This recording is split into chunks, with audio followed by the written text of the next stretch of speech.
The only thing keeping me going right now in the sea of all this chaos is just watching Republicans melt the fuck down. So, you know, I'm still happy. You know, shouts out to the FBI. I love the law enforcement. I'm out here literally running around like this, okay? We love the cops, our law enforcement. We love the military, air enforcement. We love the cops, our law enforcement. We love the military, air enforcement. What's really funny about this is that Baked Alaska is a Nazi who literally also was under legal scrutiny for his live streaming of the January 6th insurrection, where he was there, and also he was not loving the cops or the law enforcement then. Last night I posted a screenshot of top replies on the Donald about Mar-a-Lago raid, almost all of them violent. One user, Banana Guard 62, referenced the Civil War. Well, it turns out Banana Guard 62 is Tyler Welch Slaker awaiting sentencing for storming the Capitol on 1/6. Why are they doing this? Yeah, here he is taking a selfie on 1/6. He's been posting on the Donald in the 17 months since. In a reply to his Civil War post last night, he clarified, "I'm awaiting sentencing for trespassing into the Capitol. I am only being careful with my words." They can't help themselves, dude. Smartest fucking Trump supporter, dude. I swear to God. They can't help themselves. Why are you admitting from your anonymous account that you are currently awaiting trial for literally doing exactly what you're saying you want to do more of? These are the motherfuckers that go, "Wow, I can't believe rappers are dumb enough to do crimes and then fucking rap about it." Meanwhile, this is not even like artistic integrity, okay? You just straight up are admitting to wanting to do more of the same crimes you just did. Alex Jones Meta is finally in.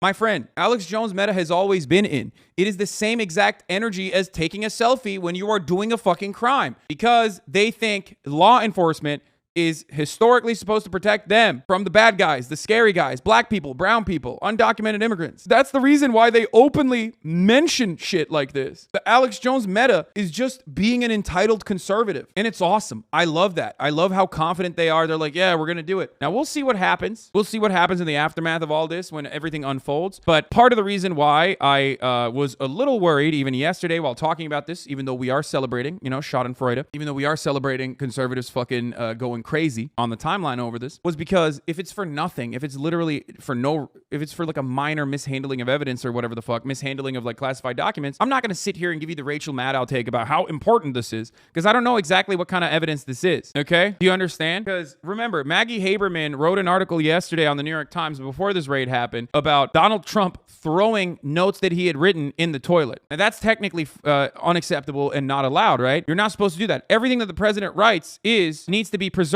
in Library of Congress. Like, it needs to be documented and it needs to be preserved. That's just how it works. There's also a method of like disposing of that information, especially if it's like private shit or classified information. And dumping it in the toilet is not allowed. And there's rules around that. But ultimately, it's not enough, in my opinion, to use that as a way to like just fucking, you know, arrest them. It makes me feel good when it happens, but I do fear that if it's not for something that big, if it's for just, you know, mishandling evidence, I fear that this will blow up in the FBI's face, and they have done this before. They did it with the Jim Comey shit. Let's get to people talking on Real America's Voice. This is a Trump attorney, Christina Bobb, which is hilarious. I mean, you're going to fucking really get an attorney whose name is Christina Bobb.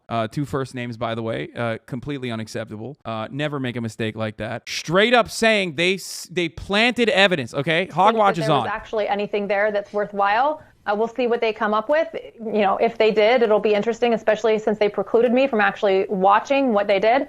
But at this point, I don't necessarily think that they would even go to the extent of trying to plant information. I think they just make stuff up and, you know, come up with whatever they want. And that's the way that they will have to proceed in order to actually try to indict the president, because they don't have anything. There's just nothing there. So is this your lawyer, dog? You're going to jail. That's a lawyer? What the fuck? Dude, why does he still have like the most ambulance chasing ass fucking lawyers, dude? That is hilarious. Better Call Saul looking ass, literally being like, there's nothing there, but if there is, they probably planted it. That's insane. Oh, that's great. I don't want to believe, there's no shot, dude. But this rhetoric is not coming exclusively from Trump's lawyers. They moved on. Republicans yesterday in unison said, this is, you know, something that only happens in banana republics, banana republics, banana republics, banana republics, blah, blah, blah, blah, blah. They kept saying it over and over again. And now they moved on from this is a banana republic. On the liberal side, you have liberals like really scaling back on their commentary, saying like, hold on now, we shouldn't get too excited. Maybe this is a nothing burger. On the Republican side, they're doing the exact opposite. They went from this is the grossest misconduct to saying maybe they're planting evidence. Let's take a look. You really are now seeing the ugly face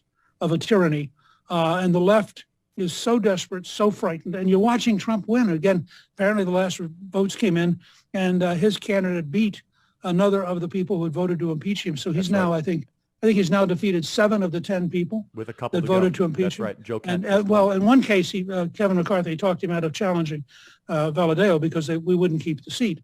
And I think Trump wisely said, okay, I'm going to give him a pass. The next big test, of course, will be Liz Cheney, who I suspect will lose by 20 or 30 points. Yes.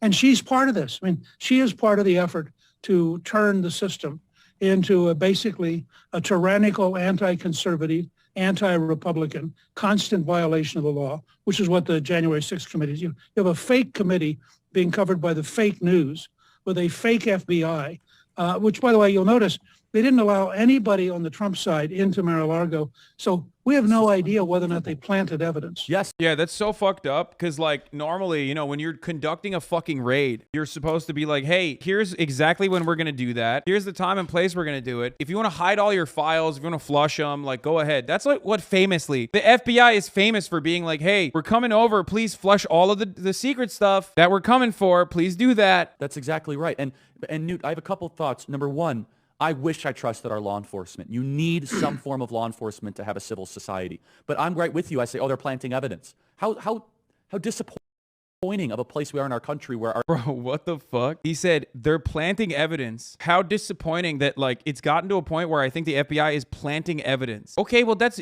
in your mind, though. I mean, cops plant evidence all the fucking time. I don't see these motherfuckers ever complaining about that shit. They literally talk about how the Baltimore Police Department is famous for doing that. You know what I mean? Is actually fine, and that's just a part of good policing, and they should be doing good policing, and it's just a couple bad cops or whatever the fuck. It's like, all right when it's being done to, like, poor black people, but the moment that, like, Trump gets just a knock on his door, everyone's like, whoa, these guys, they're planting evidence all the time. It's just so crazy that I personally believe this now. This is a thing that I believe in. It's great. Where were you when, when this shit was happening during the George Floyd protests? Anyway, let's take a look at Laura Trump. And I think the takeaway for the American people, whether you like Donald Trump or not, is that this is not just an attack on Donald Trump. This is an attack on every single American. This should scare you out there, whether you're a Republican, a Democrat, or an independent, no matter how you vote. Imagine this was your person that they did this to. Imagine this was former President Obama, former President Bush that got attacked in this. Oh my God, you're getting me riled up, Laura. Tell me more. Sweet nothings, baby. Oh God, just keep saying that good shit. Oh fuck, I'm close. I'm so fucking close. Oh God. Oh baby. Well, man, it made them really mad, I can tell you that much. But it's also energized a lot of people. And I actually have heard from people since this happened who are not Trump supporters, who didn't vote for my father-in-law. They are just as angry as everyone else, and they are sounding the alarm bell as well and saying, if they could do this to Donald Trump, think about what they could do to the rest of us. I think it's only going to put more energy behind my father-in-law should he choose to run for president in 2024, because I think a lot of people harken back to the days of Donald Trump. How great... They're using this as an opportunity to launch they're using this as an opportunity to launch Donald Trump's, like, 2024 election campaign, which is why I hope that there's more to it than just fucking, bullshit like, oh, you misfiled or you took information that you didn't, like, personally declassify. Jesus Christ. You just made Yang's point. Man, ultimately, it doesn't fucking matter. It doesn't fucking matter what, like, the Trump supporters think. They're psychotic. They're literally psychotic. Andrew Yang didn't qualify it by saying, I hope there's more information out there available. Andrew Yang said it's unacceptable that the FBI is behaving in this political capacity. There's a difference between the two things. You have to understand that. If you've ever thought, oh, Andrew Yang's making a good point, stop. Take a deep breath and reevaluate everything, because he's a fucking grifter and a moron. Literally running on centrism as the forward party. Oh, yeah, because we didn't have enough of that in the Democratic Party. Thank God there's a brave centrist out there. Donald Trump hints at, oh, here it is. So let's look at the top dog Hogwatch. Of course. Donald Trump himself had a reaction to what was going on. Let's take a look. We are a nation that allowed Russia to devastate a country, Ukraine, killing hundreds of thousands of people, and it will only get worse. We're a nation that has weaponized its law enforcement against the opposing political party like never before. We've never seen anything like this. We're a nation that no longer has a free and fair press. Fake news is about all you get. We're a nation where free speech is no longer allowed. Yo, they put the account suspended in the sad. Dude, these things are not equal, okay? On the one hand, you have like Russia's invasion of Ukraine and all the death. And then on the other hand, you have real Donald Trump accounts suspended. I'm sorry, but it's fucking wild to put that on the same list of atrocities committed by like the demon rats, okay? It was hardworking patriots like you who built this country, and it is hardworking patriots like you who are going to save our country. There is no mountain we cannot climb. There is no summit we cannot reach. There is no challenge we cannot meet. There is no victory we cannot have. We will not bend.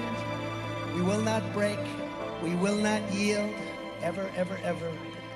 We will never give in, we will never give up, and we will never... This is whack as fuck. I personally appreciate when he's like, when there's like, you know, guitar riffs playing and they try to make Trump look like sexy and like a big badass. This just makes him kind of look like a pussy. Like, oh, it's so sad. So sad what happened to this nation. It's like, dude, shut up. Like, stop fucking crying, dude. You're a bitch. You're a bitch. It's not top G behavior. Play fucking Sigma grind set music in the background and do top G behavior. This strikes me as a type of ad that comes at the top of the hour, right? And it serves to the bubble water drinkers, right? It's not top G behavior. Back down. We will never let you down. Brace As long Scott, as we thank are you for the 5 Get the confident in subs. God, the tyrants we are fighting do not stand even a little chance.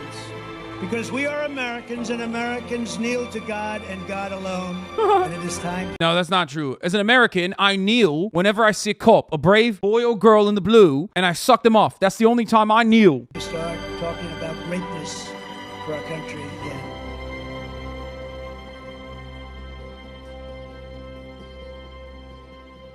The best is yet to come. Never give up, never surrender. There's more Trump shit to talk about. Here's an appearance that me and Will Neff made, or sorry, Hank Pecker and Will Neff made on Fox News yesterday. The only thing crooked is Hillary Clinton. That's right. That's right. Oh, don't say her name, demon! You can't tell me that she's not going to swoop in late to this election and run. I'm not worried about no... That's right!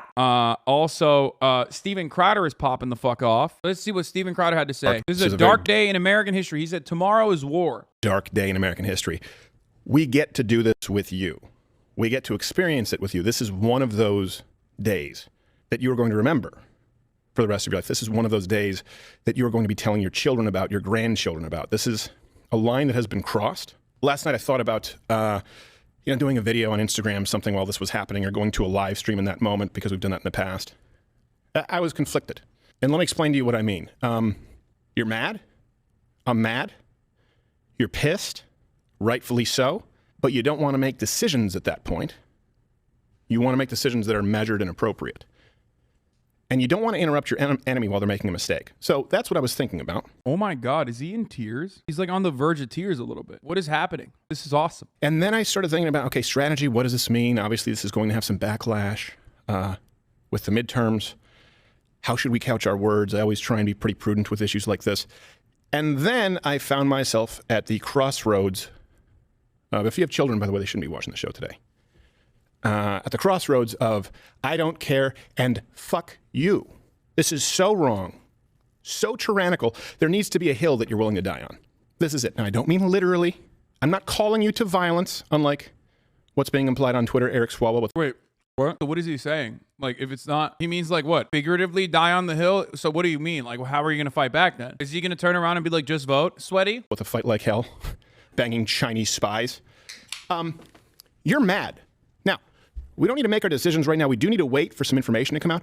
But you need to fight like hell. And by that, I mean, be the most annoying person on Twitter, which you have been doing, but not enough. You need to fight like hell, vote like hell, and be the most annoying person. Remember, channel the energy that caused your wife to leave you. Channel the energy that you had when Donald Trump was first running for president and all your friends started saying, hey, Steve, maybe you should calm down a little bit. You know, you scaring the children. Channel that energy once again. Like the FBI is the judge, the bitch judge that worked on your divorce court proceedings. Fight like hell by crying. the world needs to see that half of this country is pissed. I'm not saying make executive decisions while you're pissed, but we all need to hit the purge button. And the world needs to see you hit the purge button, and we get to hit the purge button with you. So I reserve the right to change my mind on some things that I say today. I reserve the right with new information to maybe change tact, Today is a day that we all have the right to be pissed off, to yell, to scream. I mean, he's a bitch. Literally fucking, how is this different? This is literally like, this is the Donald Trump was elected and now I'm crying at the inauguration meme. You know what I mean? He's basically doing the exact same thing with the girl going, oh, remember that fucking face that that girl made that was been plastered on every fucking conservative meme for years? I reserve the right. I'm taking a me day today. It's fine, dog. It's just like 15 boxes of information that the FBI took from Donald Trump's safe in his home in Mar-a-Lago, you know? Like, it's not like they killed him. My man's talking like the towers were hit last night, okay? But it's time to fight fire a little bit with fire. And today we're also going to get into, I was really spending all night, and I didn't sleep much, thinking about what is it that I can do? What is it that we can do here or we can offer you? Quantifiable. Yeah. Which is why we're doing Mug Club. 15% off if you use the code Fight Like Hell. 15% off if you use the code Fight Like Hell and get a mug. And, you know, that's it. That's kind of what we're just fundraising off of this, okay? So by war, I guess he meant selling shitty t-shirts. Tomorrow's war, sleep well. It's time to fight for every square inch. Use code FIGHT for 15% off! Let's go! I'm so riled up, dude. I can't wait to fucking purchase Fight Like Hell shirts. I can't wait, dude. I am going to buy the most t-shirts, and that is, I will show everyone how mad I am by buying a fucking ugly-ass shirt made in China that is upmarked 1,000%. Steps that you can take. And some of those are going to have to be addressed on Mug Club, not on YouTube. Not because it's a call for violence, not because it's a call for a physical civil war. Oh, no! My man said some of these are going to be addressed behind the paywall at Mug Club. Oh, that's awesome. That's fucking dope. That's fire. I thought he would like use this to fucking dovetail into some promo, obviously, but I didn't realize like it was going to be like that, dude. He was like, I didn't sleep last night. I was thinking of all the money I will make for Mug Club by agitating for civil war. That's great. Your ability to protect these lunatics makes me considerably concerned for your mental well-being. Listen, I do it for you, okay? And before we get to anything else, and we're going to get into the show here today and hopefully have some fun with it as well, because I understand that's a big reason why you tune in. Let's just dispel of this idea right on the outset that, oh, this is a Trump appointee to the FBI. Sure. Oh, this is a Trump appointee, the judge. Maybe. We'll get into that. Garland had to sign off on this. That's what you were saying. That's what they've been saying on CNN all morning. MSNBC, all the mainstream outlets. Look. Okay, but it's true. This is just like the issue we discussed yesterday with the IRS. It's about job security. As the chatter pointed out, this is not a one mug situation. This is a serious situation. All those other circumstances where one mug was warranted is different now, okay? We have 2 mugs on the desk. Mug Club times 2, okay? Hashtag ad, fight like hell. Hashtag fight like hell, hashtag ad. These are people in government, entrenched, who value their job security and their benefits over your right to freedom. What else can they do? Beyond going in door to door like Gestapo and taking your guns, right? Like they did in places like Australia, mandatory buyback. Beyond the actual physical violence, there's nowhere else for them to go other than to do this to other people. And they've already taken measures yesterday with amendments and a process that was done in the dead of night in secret rooms so that you can be audited. You can be prosecuted. Your house can be raided. And by the way, it's happened to a lot of people. Sure, it's happened to James O'Keefe. You may not be familiar with what happened with us and the FBI. We'll get into that. It's okay to be mad. It's okay to be scared. I am. That's awesome. It's okay to be mad. It's okay to be scared. I am scared. This is awesome. I mean, I want this to be real, but it's not, obviously. Like, I really do want to wish that it's real, though. I do really wish that, like, Steven Crowder was, like, legitimately scared, you know what I mean? Because that would be fire. Everyone in the United States, and if the left understood what this meant, they would all be scared, too. Because this goes both ways, and for the first time that I've advocated on the show, it should go both ways. You can't unring that bell. The next president of the United States needs to prosecute everyone. Needs to clean. Wait, what? I mean, oh no. Is Steven Crowder implying that the federal agencies, like federal law enforcement, would like black bag and round up leftist protesters willy-nilly? I mean, that would never happen, right? Like, what's next? Is the fucking president literally going to say, I'm using the marshals to assassinate someone without a trial and without due process, and then gloat that they assassinated someone who killed a Trump supporter? That would never happen. Oh wait, both of those things happened already. Fucking Trump did both of those things, so, you know. Clean house everywhere. And I will tell you this, we'll get into this. Here's a purity test for you. Any Republican who does not actively... Dude, I love watching conservatives behave like libs, and all it takes is like a light pushback, dude. He never addressed Ray being a Trump appointee, just kind of forgot about it. I mean, I guess he just like did the fucking hand waving where he's like, oh, well, these people are careerists. Right now, within the next, what time is it? 10:18 Eastern, by noon today, any Republican right now in office or running for office who does not actively champion the defunding, the dismantling of our intelligence agencies, I will not vote for. Let's go! Don't care who it is. That's Cap, by the way. He will 100% advocate for all of them. I love this, dude. I love this. They're on their defund the police arc, and I'm so on board with this, dude. Yo, this is fire. Please, please, please. I'm so, dude, that would make me so mad. Oh man, that would make me so mad if the conservatives just like made that a fundamental plank, like a very important talking point is like dismantle the federal agencies. That would be so scary and so sad for me. I would hate that. You would really own the libs that way, I swear. Now, the reason why I say that is because like when Democrats fucking say shit, they don't actually push for it, but Republicans might actually accidentally get something done. So I really do wish that this becomes a Republican campaign promise. Are you listening, Ted Cruz? Are you listening, DeSantis? Are you listening, Rubio? The term skeleton crew should be a generous application to what the FBI will be when the next president is through with him. This is not about backing the blue. It's not about guys with guns. It's about guys with pencils. It's about buttersoft bitches with clip-on ties who are just taking orders, just doing their job. Well, guess what? I know the people who are having you do this have promised that they'll kill you last figuratively. That's never how it works out. What? So the extremes, the Bill Cristols of the world, the Lincoln Projects, I'm the good Republican. Wait, why did this fucking theater kid, who's a failed actor, just say, those are the buttersoft bitches, the pencil pushers, when he himself is a buttersoft bitch pencil pusher with a literal pen in his hand? Bro, you literally are a theater kid. You are a theater kid. You're a failed theater kid, which is even worse. Like, just because you put a fucking holster on doesn't change that reality. You know what I mean? Like, all you do is this, yap, yap, yap. And so do I, but at least I know my fucking place. You know what I mean? And any Republican and any host, anyone who claims to put on our team jersey and doesn't actively advocate for the dismantling, dismembering, complete restructuring, if at all of our intelligence agencies, there is a special place in hell for people like you. It's one thing to wear the jersey of evil. It's another to try and link arms with us and then turn on us. How's that for a purity test? I love that. He's so mad. It's awesome. They're saying they raided Trump's home because he had classified documents. This already makes a little sense because Trump as president had the power to declassify literally anything he wanted whenever he wanted. I mean, that's true though.